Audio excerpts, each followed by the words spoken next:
Komisi Independen Pemilihan atau KIP Kota Banda Aceh mengukuhkan sebanyak 55 orang relawan demokrasi dan pengukuhan tersebut berlangsung di kantor setempat Senin pagi tadi.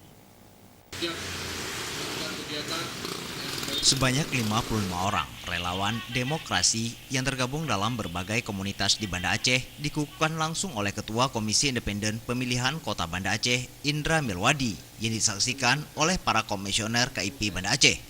Para relawan yang dikukuhkan tersebut bertugas mensosialisasikan berbagai hal yang berkaitan dengan Pileg dan Pilpres 2019 kepada masyarakat.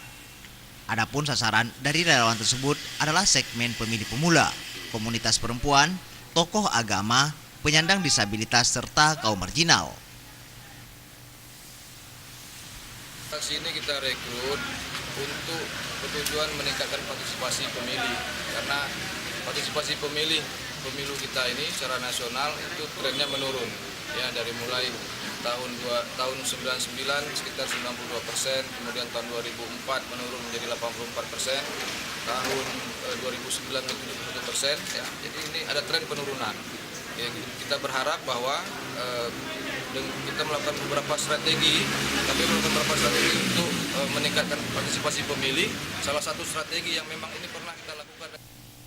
Selain melakukan sosialisasi bagi para pemilih, keberadaan relawan demokrasi ini juga akan memberikan edukasi dan menangkal sejumlah informasi hoax tentang penyelenggaraan dan tentang pemilu yang selama ini banyak tersebar di kalangan masyarakat. Tim Liputan, Aceh TV.